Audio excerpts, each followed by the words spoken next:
right, looks like everyone is here. Hello and welcome again to the Multicopter webinar series. There's just a few items to go over before we begin.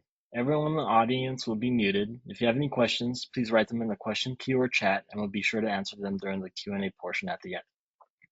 Today's webinar is an overview of the essentials for UAV photogrammetry. So without further ado, please welcome our Enterprise Sales Specialist for Survey Mapping, Whitaker Gramley. Good morning, everybody. Thank you for coming out today. I appreciate you taking the time to join our webinar. Alex, appreciate the intro. Today we will be talking about UAV photogrammetry. So for those of you who may have just stumbled in here somehow, photogrammetry is essentially the science of making reliable measurements by the use of photographs. So today I want to just talk a little bit about typical UAVs for photogrammetry, what's recommended, kind of what you're looking for when selecting something like that.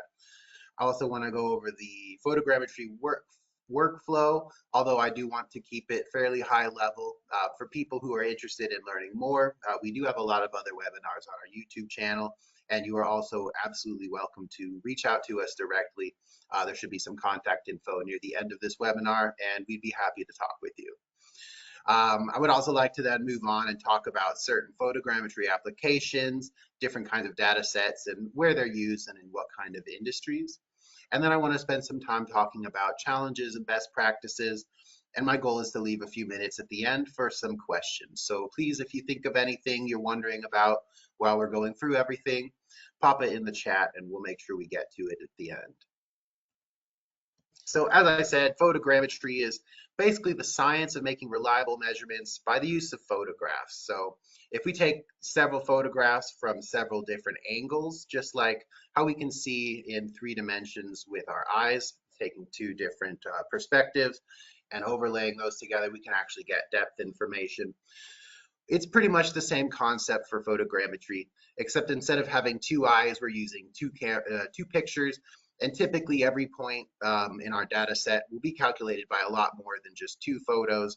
We're typically looking at around 6 to 16 photos for every single point that I'm calculating in my maps. So real quick, I think it's interesting to think that the first aerial photograph was taken from a balloon in the late 1800s by a photographer. And the first photo taken from an airplane was actually done by Wilbur Wright in 1910. A few years later, actually, the United States Geological Survey did the first true photogrammetric survey of some U.S. lands back in 1917.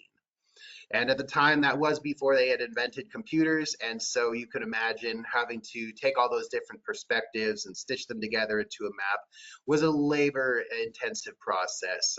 Laying the photos out side by side, they probably used like a compass or something like that to calculate the angles and make maps based off of analog photos. Now, luckily, the technology has developed an awful lot since 1917, and we have autonomous flying robots to take our pictures, and we have really powerful computers getting more powerful every year to allow us to process the data in a much, much faster time scale, but also at a much, much higher resolution and accuracy and quality of data. So in 2024, now we have so many different UAV manufacturers and different platforms, different models of drones on the market, but not all of them are really designed with photogrammetry in mind. They do a lot of specialization for what their applications are. So I've put together a small list of some recommendations, and I'm going to talk about them here in just a second, why I like them for photogrammetry and my thoughts on them. But in general, there's kind of 2 main categories of UAVs we see used in photogrammetry. You've got your quadcopters or your multicopters, and you've also got your fixed wing drones. Fixed wing drones, I did want to just mention here, I'm not going to spend a lot of time talking about them specifically because the workflow is extremely similar to the workflow for quadcopters, but I think it's worth mentioning for people mapping out massive, massive national parks or something like that where you've got hundreds of square miles, thousands of square miles. A fixed wing is going to be your move, but for almost all mining projects, construction projects, roadway projects even, a UAV with a quadcopter or a multi-rotor UAV is going to be a lot more accurate. As far as its flight path, you get a lot more customizability. You don't have to, I should say, the UAVs with quadcopters are much more stable and easier to work with, safer to work with in smaller, more cramped environments. Whereas if you're doing a massive photogrammetry project, you want to fly a lot higher, just get away from all the obstacles, and maybe use a fixed wing. They are less maneuverable though. But anyways, for quadcopters, I did want to mention the couple classics, the Mavic 3 Enterprise or the Mavic 3 Multispectral from DJI. Or for something a little bigger and higher resolution, I really can't recommend enough the Matrice 350 with the P1. The Mavic 3 Enterprise and multispectrals, they have a 20 megapixel camera, whereas the P1 has a 45 megapixel. And I will talk a little bit about resolutions more later on, but essentially the higher the resolution of your drone, the more accurate you can get to a certain extent as far as accuracy goes in your data sets. Another great option is the Inspired Flight lineup. They're an American manufacturer we've partnered with, I think it was about a year ago now. And they manufacture their drones right over in California. And they have a lot of different payload options. So it's you've got some from Sony. The ILX LR1 is a great, I believe it's a 61 megapixel camera, kind of a trimmed down photographer's camera you'd see at a wedding or an event or something like that. They've removed the screen and all the buttons and set it up on a gimbal to work with the drones. Another great option is the Centera 65R and the Centera 6X. The 6X is a multispectral camera, but it's also got an RGB option. So you can do multispectral work, which is a kind of a branch of photogrammetry. And you can also do regular red, green, and blue color photogrammetry as well. It's a little bit higher resolution than the Sony ILX LR1 at 65 megapixels. And then we've got a phase one. This one is the real deal. This guy is 100 megapixels, very, very high resolution. I'd love to fly this one around one day and test that out. But basically, the higher your resolution is, the higher you can fly your drone for these missions without actually sacrificing quality. Because if you have a 20 megapixel camera flown at 100 feet and a 40 megapixel camera flown at, a 20 megapixel camera flown at 100 feet or a 40 megapixel at 200 feet is going to be the same ground sampling distance on the ground. So you won't lose any definition by flying higher with a higher resolution. Another one I want to mention is the Anzo Raptor. We've had a lot of good reviews on this one as an American manufacturer. It's using licensed technology from DJI, so you get the same quality of data that you're used to getting from Chinese drones. But it comes from America. They use American software, and so I thought it was worth a mention as well, because I like this one for photogrammetry. But what you're really looking for when we're talking about photogrammetry drones is you really want to make sure you get something that knows exactly where it is. It needs a pretty accurate GPS system so that it can accurately geotag your photos. Another thing that's probably one of the most important is taking a look at the sensor and the shutter speed. You want something like a global shutter or a mechanical shutter that can capture the whole image at once, as opposed to something like a rolling shutter, which goes row by row through the pixels and will introduce warping and distortions, giving you kind of inaccurate data when you go to process afterwards. But as far as the photogrammetry workflow goes, it's going to be very similar for a lot of different platforms. You're going to have the general same steps for everything that you're working with. And I want to go over that today. So I've broken it into several steps, and we'll talk more about it here in a moment. But we've got mission planning, so kind of taking a look at your site, planning what you're going to do. Then you've got your actual flight execution, where you're capturing your data, flying the drone. And then you've got your processing, because we can't really glean any useful information aside from just looking at pictures without processing it into a usable three-dimensional map. And then we've also got some pointers for quality control, making sure it's accurate, making sure you've covered everything. And then I want to talk a little bit about exports and the use cases for what we've done after we've, processed our data. So for mission planning, this is all the stuff you would do before you're actually flying the drone. So this will typically involve going out and looking at the site, or I like to use Google Earth or Google Maps, just kind of get a street view, look around, get an idea for what sort of obstacles you'll be looking at. If there's any really tall telephone towers, you may want to fly above those or try to avoid them by flying around them. Whereas if I'm working around some trees and stuff, I'll just set my altitude to be higher than the highest trees to be safe. Sometimes that's not always possible, and that's why it's important that the mission planning step isn't taken lightly. These are expensive tools that we use. They're very helpful, but you can also have a pretty bad day if you forget about a telephone pole or power lines or something like that. It can be easily avoided by proper planning. Another thing that you want to keep in mind when planning for your mission is the overlap for your camera. Typically, a minimum recommendation for your overlap, and that is the amount of overlap between passes or between pictures. You need to have overlap between your pictures in order to process and calculate where each of these points is when we go to process.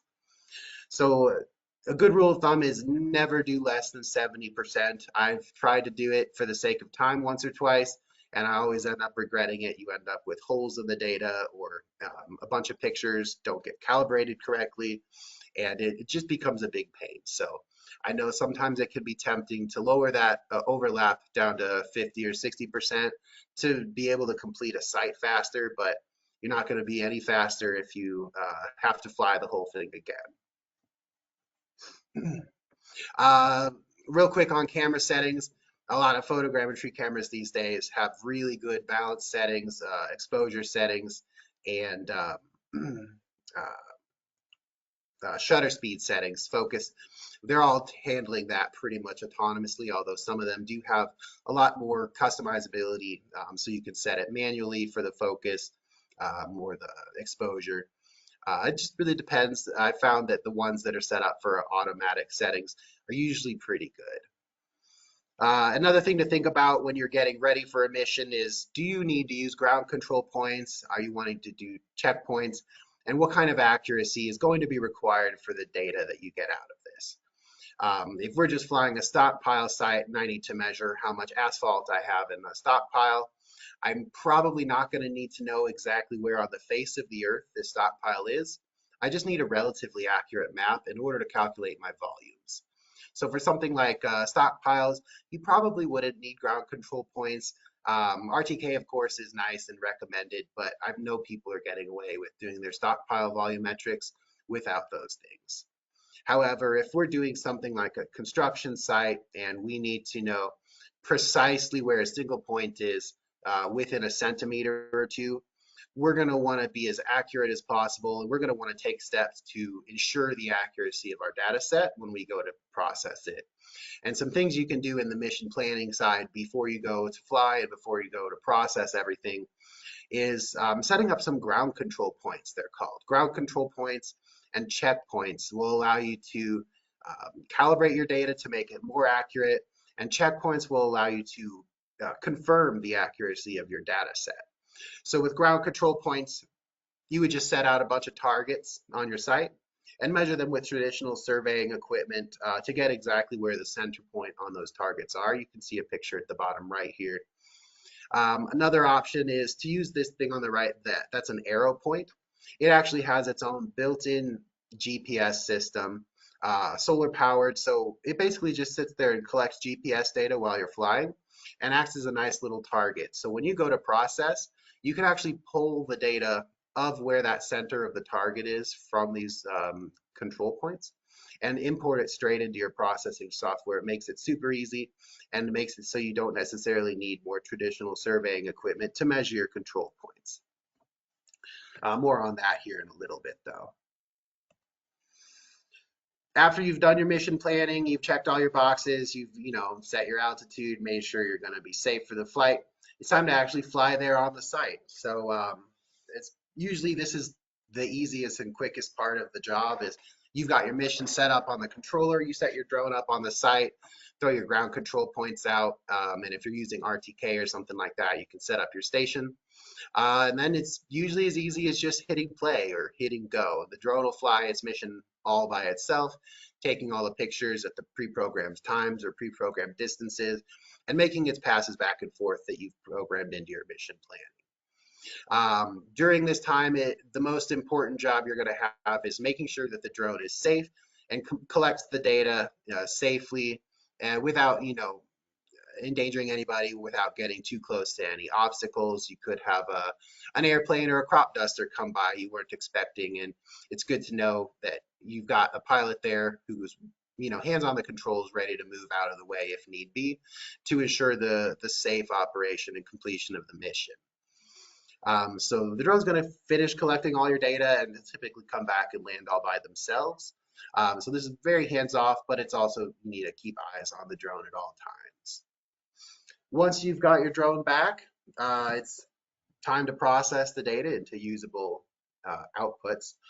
And so that typically looks like just grabbing the data from the drone, transferring the pictures off. It's usually on an SD card and you can just pop it into your computer. I do recommend keeping backups of important data sets because you never know when a laptop's going to crap out on you. So really important data sets I'd keep on a secondary hard drive as well. But yeah, once you've got it on your computer, you can use a photogrammetry software such as Pix4D or DJI Terra. And there are a lot of other ones out there. These are the ones that I recommend that I use and train people on a lot. For these processing softwares, you'll typically dump all of your photos in from the drone. And all of these photos will have been geotagged by the drone during flight. So not only is it taking a picture each time that it takes a picture, it's also taking its GPS location, the angle of the camera, the speed of the drone sometimes even, and putting that all in the metadata of the photos. So when you take these photos and put them into your photogrammetry software, it's actually not only going to be looking at the pixels in each photo, but also reading the metadata to figure out exactly where each photo was taken, what the angle the camera was at when it was taken. And it's kind of gonna, most of them will kind of give you an overview of where each photo was taken. You can see a little icon. And what the computer is then going to do is once you select things like your coordinate system, what resolution you want to process at, and what kind of outputs you need, the computer is going to comb through every pixel of every single photo in your project, and it's going to calculate where each pixel is in 3D space by comparing it with several other photos of that same subject. So with the coordinate systems, it could depend on what state you're in or what the clients are asking for. But typically the software will make it very easy to switch between coordinate systems. For processing resolution, like I said earlier, the resolution of your photos is going to affect the accuracy of your results. So if I had a ground sampling distance or a GSD of 5 feet, I would never be able to get more accurate in my results than 5 feet because each data or each pixel of data would only be as accurate as 5 feet. Whereas if I had a ground sampling distance of 2 centimeters, every pixel in my data set is going to be representing 2 centimeters on the ground. And so we're going to be able to be a lot more accurate than 5 feet if our ground sampling distance is smaller. All this to say, the resolution is going to directly affect the accuracy and quality of your results. And you can always downscale your resolution to process things faster. But once you've downscaled or once you've taken low resolution data, you cannot really upscale it in any sort of accurate manner. Another thing they'll typically have you do in these processing softwares is to put in your ground control points or your checkpoints. So these would be the coordinates of those targets that you've set out on the ground for your site. And we use ground control points to say, here's a target on the ground. I want you to consider this point right here to be this coordinate. And so if you've got your whole map and it's maybe off by a couple feet and you say, oh, actually this target right here is actually this coordinate, you do that for a couple control points and recalibrate, it's going to shift your whole map over to line up with these points. And that is to be contrasted with the checkpoints, which is the same thing. We're doing a target on the ground. We're taking its GPS coordinates there. But then instead of using these checkpoints to calibrate your data, you're using it to check the data. So if you've got a pixel here and you've got your target, it'll measure how far off you are from your checkpoint, and you'll be able to get the average error of your project as well. But once you've set up all your settings, you've chose your coordinate systems, you've decided how you want to process this, all that's left to do is hit go and let the computer take care of the rest. Excuse me. Depending on the size of your site, it could take a while to process this, or if it's really small, it could take just 30 minutes or so. It depends a lot on the resolution you're working with, the size of your project, how high you've flown, that sort of stuff. But once you've got your output, it's important to do a little bit of quality control. So I always recommend taking a look at your data, looking in there. What you're usually looking for is any holes, parts that have maybe blown out. Say, for instance, I did a mission once where we had a really, really white rooftop. And when I flew over top, I got a bunch of pictures of it, but it was so bright that day that the white roof was blown out. So every pixel was at the maximum white value. And when that happens, there's nothing for the software to really pick out and discern between pixels. And so you end up with a little hole in your map. So that's what I mean by checking for holes, is look for those parts where, maybe the photos weren't quite as balanced as they needed to be. So you get a little hole there. It's also a good time to check your checkpoints. Look for your accuracies. Make sure that that's all within specs for your specific job. Now, there are a couple different ways to do your checkpoints. You can do the arrow points. You can do traditional surveying methods with a base and rover. But you can also, I have people who will just paint an X on the ground and measure it with their base and rover. Once you've processed your data and verified its accuracy, this is where we can actually start using the data to make good decisions for what we're trying to do here. So real quick, a couple exports or data sets or data types that we're going to be typically getting from photogrammetry. Point clouds, those are basically a big cloud of points, of coordinates, pixels basically, of data in space, and they'll typically be colorized by the cameras as well. From these point clouds, typically the software will make a point cloud first and then process these other exports from there. So it'll use a point cloud to build a mesh, which is basically a digital 3D model. It's made up of a bunch of tiny triangles. And these will be like a tin map or like an object file or something like that. We've also been able to turn those into surface models or elevation models, which can be put into something like a machine control system to automatically grade a site. We can also do orthomosaics, and that's pretty easy. That's just stitching a bunch of these photos together. So it's basically like having one giant photo of your site from really high up, but it's instead made by a bunch of smaller photos flown closer to the ground. Also, sometimes a client will ask for a quality report or an accuracy report. And in my experience, most photogrammetry softwares have a way of generating these. Running a little low on time, and I want to make sure we have question time still. So I'm going to run through some of these applications. If you have questions or would like to talk more in depth about any of this, I do encourage you to reach out after the webinar. But for surveying and mapping, we're often working with topographic maps and making digital elevation models. So we have a lot of surveyors who will submit these elevation models to their clients, who will then use them in automatic grading systems to level off a site or to do the work that they need to. They're able to fly every single day if necessary, or every week, so you can get updates on the data at pretty much as often as you can physically fly and process, which is much better than waiting for satellite imagery or something like There's also multispectral applications, and I know I've mentioned multispectral a little bit earlier, but I think it's a really cool technology that must be mentioned with photogrammetry. It's essentially photogrammetry, but for the wavelengths of light that humans can't see. Cameras can see it, and cameras can make useful information out of different wavelengths of light. So in this instance here, that's a map on the left I did of a big field at an airport we were at recently. And you can see those red spots, those are hot spots. That's actually where the chlorophyll in the leaves is the most active, where we have the most vivacious growth happening on this site. You can see the roads, they're pretty much dark. There's not much growth happening, those are gravel roads. But using multispectral photogrammetry is becoming much, much more popular in the realm of agriculture as well as construction. We've started to have more and more construction companies reaching out with a need to document the vegetation situation on their sites, both before and after their projects, in order to show the minimal impact that they've had on that site and on the native species. For construction and infrastructure, this is actually a three-dimensional reconstruction I did of our office here in Denver, Colorado.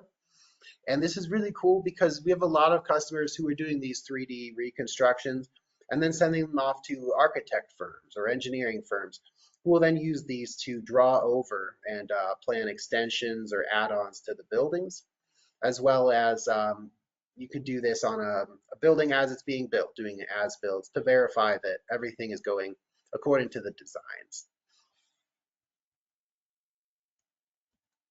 And environmental monitoring with all the hurricanes that have been going on in the southeast right now. We've had a lot of requests for drones that can map out the erosion on the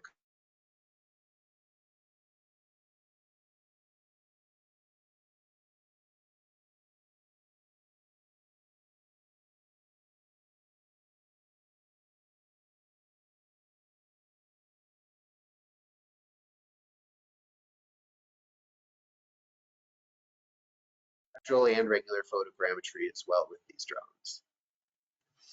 And lastly, I wanted to talk about mining and quarrying.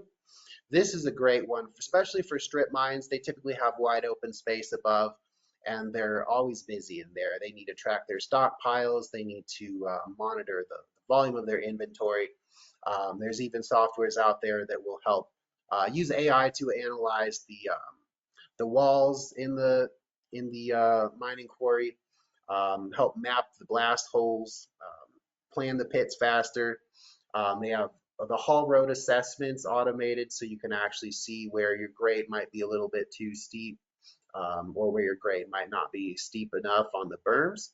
There's a lot of cool things happening with photogrammetry and mining sites right now too. Challenges and best practices. I'm sorry guys, I'm going to have to speed up a little bit here, but weather and lighting conditions are one of the biggest things to consider when doing photogrammetry. Basically, you want to use either a really calm, clear day or a really evenly overcast day. The worst situation is that you have small clouds frequently flying over and putting shadows, moving shadows all over your site while you're flying. You ideally want a fully overcast so you get evenly shaded, or fully sunny so you get no shade at all when you're flying. For accuracy, I mentioned doing ground control points and checkpoints earlier, but one of the best things you can do to get accurate data is to make sure you're using a system that can do RTK, which is basically correcting the position of the drone in real time while it's flying so you get better, more accurate geotags, or PPK, which is basically taking all of the photos and their geotags and using something like a static file to correct the accuracy of those geotags after they've been taken when you're back at in the office. So RTK, PPK, very good to have when accuracy is something that you need. And image overlap, again, we mentioned this earlier, but I would never try to use less than 70%. In a critical situation, I might try to, test it out for fun here and there, but I've never seen it work out very well. Typically 70% is the minimum recommendation.